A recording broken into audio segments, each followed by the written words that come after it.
So this should be about the worst educational video ever. I'm driving the car, heading up to camp. We're actually going to move up to camp and shelter in place there now that I know that we won't be back in school this year. So I'm traveling with my cat, who I'm sure will make lots of noise during this, and my two dogs, who are not generally the best travelers. So if you hear any good animal noises, sorry. Plus I'm an animal because I'm human and humans are animals, so anytime I talk I'm making animal noises. Okay, so Middle Ages. I want to go actually back even beyond that. There's a school of thought that says that all history is driven by economic factors.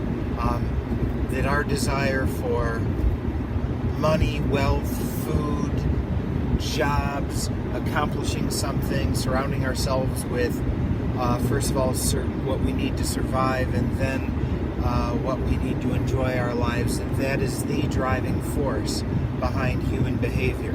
And along this thinking, just about everything else kind of falls into place.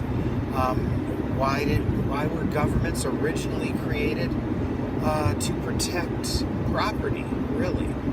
Think about Hammurabi's Code. Think about the 12 Tables. Those laws were there to protect what people own. Yeah, sometimes protect their lives, but mostly what people owned. So that's, again, economics. Social. The family unit is the basis of social existence throughout history. And if you think about it, marriages are an economic contract. Traditionally, where a male and a female legally bind themselves together for life in what is an economic relationship, group survival and survival of their children. The religion, people can believe anything, but when you create an institution about it, you could argue that certainly there are economic factors involved there. Most religions either ask for a collection, or in some cases throughout history and even today will charge a tax or some kind of required fee of their followers. So there's an economic aspect. Art doesn't happen unless there's wealth. Someone's got to pay for that stuff. Geography, a lot of the interaction between humans and the places they live have to do with economics. Why do we farm, which is changing the environment, so there's food? Why do we build roads? To connect places to each other. Why do we trade with our neighbors, at least historically? Because they are nearby. Or what is the relationship between neighbors? Usually trade. Why? Because there are certain resources that one would have that the other does not. So economics historically have been this driving center to civilization. At least that's one theory. It's one that I don't buy 100%, but I buy into probably 90%. So what I wanted to do with the Middle Ages is look at what happens when civilization, and specifically economics, break down. So the Middle Ages start when the Roman Empire falls. And we go, oh, the empire fell, there's no government, and there's no armies anymore to protect people. So that's the big thing. And that is a very big thing. But ultimately, the big impact, in my opinion, is that trade breaks down. All those Roman roads, I talked about them falling into disrepair. Why that's important? It's going to almost completely eliminate trade between places.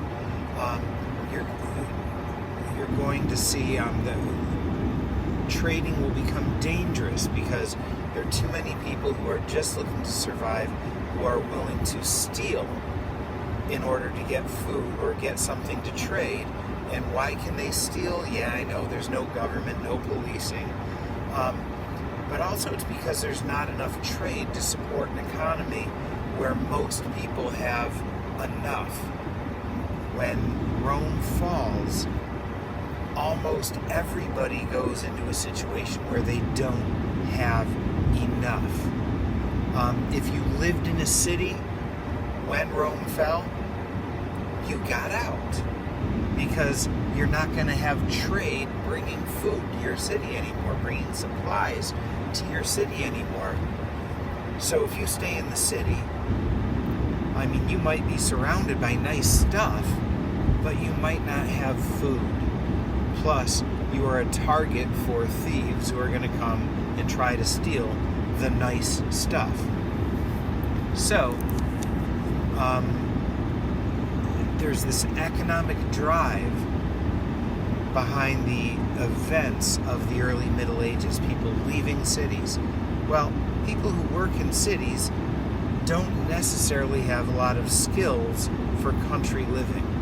So what's going to happen? They're going to go out into the country and they're going to attach themselves to someone who might be able to protect them and feed them. That's basically the deal. It's a survival instinct. Now, who could protect them? You kind of have two populations that feed that group.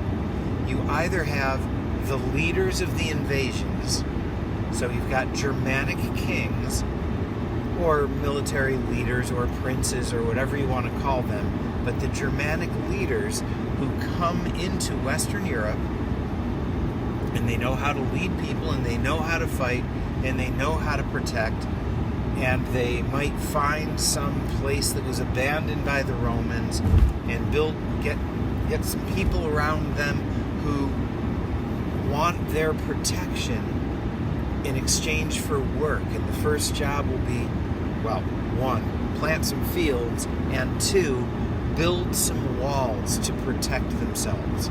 So they're going to build fortresses. They're going to be led by this, I mentioned Germanic leader, there's another option, same process is going to happen, but and that Germanic leader is going to have a fortress with walls around it, and if enemies come, the people he has promised to protect can go behind those walls, seeking the protection of that leader. I mentioned Germanic leaders. The other group that sometimes took the lead were former Roman leaders, the governors, the military leaders. They weren't all lazy. Some of them knew what they were doing. Some of them were strong. Some of them were used to leading men. Some of them were good fighters. Same thing happens. They often had a country estate. And again, there are people looking for protection. You're there. You've got some, you might have a small army or at least a group of people willing to support you. And you get more people and they're willing to build you your walls and plow some fields and plant some crops. So you have this first group that basically takes leadership because they have the military ability to protect everybody else. They get called, there's a very simple model for the Middle Ages: those who fight, those who work, those who pray. Almost everybody is those who work. Those are those people who will line themselves up with a powerful person. That powerful person promises to protect them in exchange for their labor. Those who fight, those are the leaders of the early Middle Ages. Those are your kings, your princes, your nobles, your knights. The third group, those who pray, that's people who are working for and strongly connected with the church, and I'm going to keep them off to the side and talk about them another day. So, back to those who work. So it starts off, they connect themselves to a powerful leader. They agree to exchange work in exchange for protection.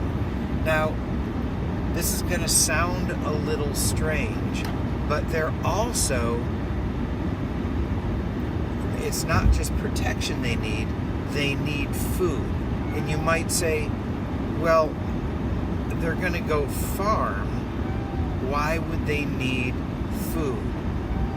And the reason is, most of what you farmed back then was grain. Usually wheat, sometimes oat, barley. There are a lot of different grains, but those were the main ones. And you can't go off and eat. It's the dog. You can't go off and eat grain. It's got to get milled into flour. Oh, and back then, people didn't have their own stoves. They didn't have stoves in their home.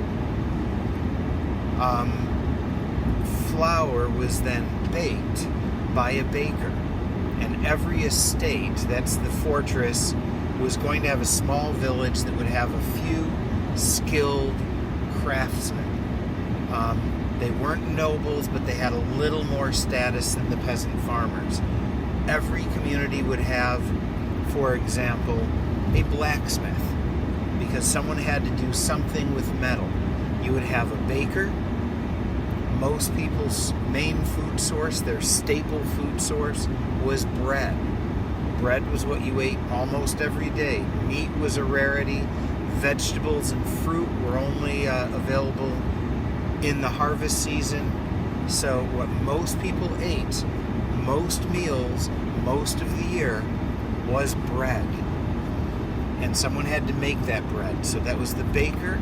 The baker had to have flour, so you had to have a miller. A couple of other necessary jobs. You probably had to have someone called a cobbler.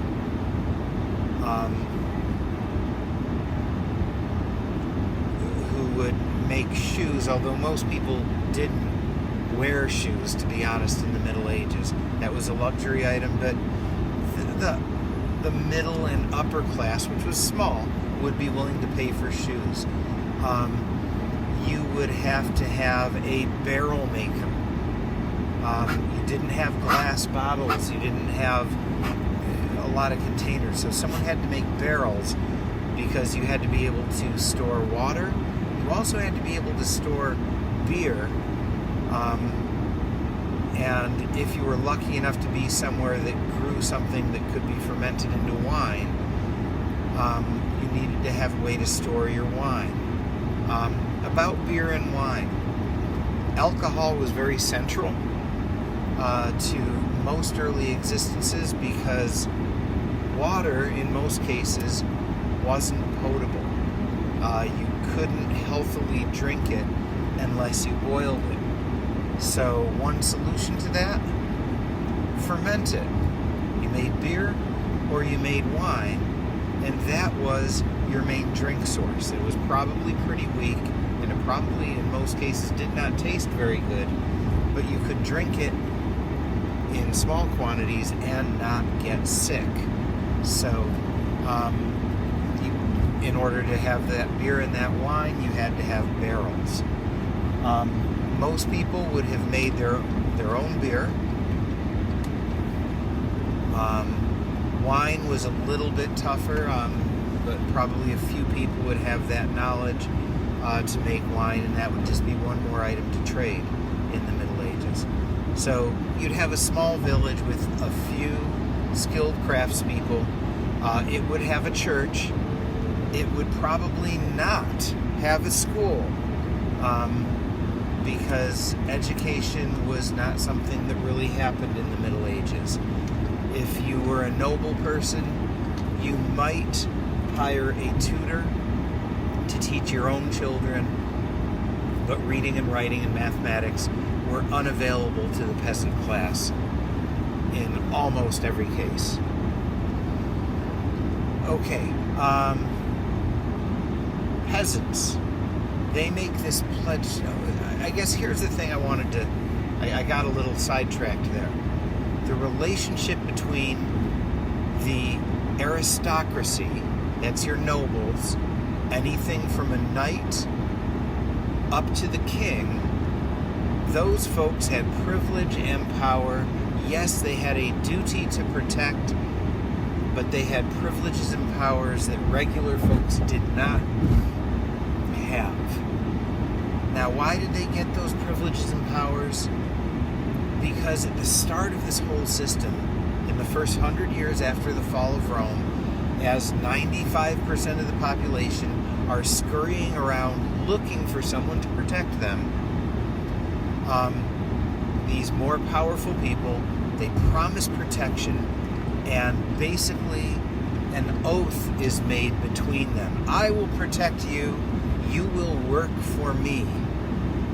That oath continues over a few generations, and it becomes a social class system where the family of those nobles will remain noble. Even if they don't really have the ability to protect anymore, there's still going to be nobility down the line.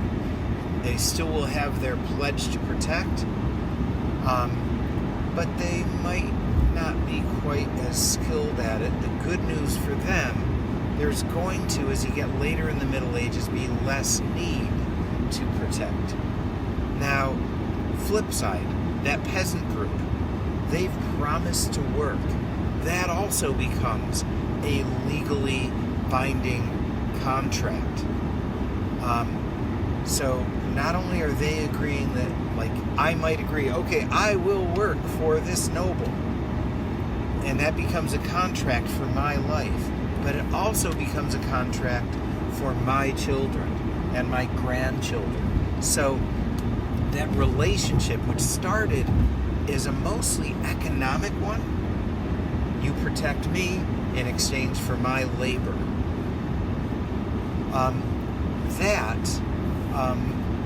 That exchange becomes the basis of social class differences. Now, there are multiple levels of peasants. Many peasants were what were called free peasants. They agreed to work for a master, for a lord, for a noble, but it wasn't necessarily binding for life, and it wasn't necessarily for multiple generations. There was another group, usually because they were either less skilled or more desperate, so they didn't have as much bargaining power, who fell into a level that is called serfdom. They became serfs, and that is S-E-R-F, which basically meant you became bound by law to the estate of the noble that you or your father or grandfather or however many generations back has agreed to serve. It does not mean you are a slave. You were not owned, but you did not have the right to leave the estate. I mean, you could go off to the market in the next town or a festival or something like that. You could leave for the day, but you were bound to work for your Lord on his lands in exchange for his protection. And yes, a portion, you would have been granted a small plot of land in his lands to use to grow crops for yourself, and a portion of those crops would also be paid to your master in exchange for the right to farm that. So it's not a great deal for a serf, but you were given, I should say loaned, some land that you could farm, so your family wasn't going to starve. you would take your grains that you grew to your master's miller, who would mill that grain into flour and keep some of it, that's his fee, and then you would take your flour to the baker, who would bake you bread and keep some of the flour as his fee, and your family would not starve. And that's kind of the feudal existence, probably oversimplified. This is sort of the random thoughts while driving a car version of it, but it's pretty much how it worked. I will be attaching some questions to this video. I'll try to spread them out throughout the video. Please, well, I guess if you're at this point, you've watched it, or you forwarded to the end to watch the end, but answer the questions that are connected with this. And that's it for today. If you're watching it on Friday, have a good weekend. If you're watching it later, have a good day. Stay safe. Stay healthy. Bye-bye.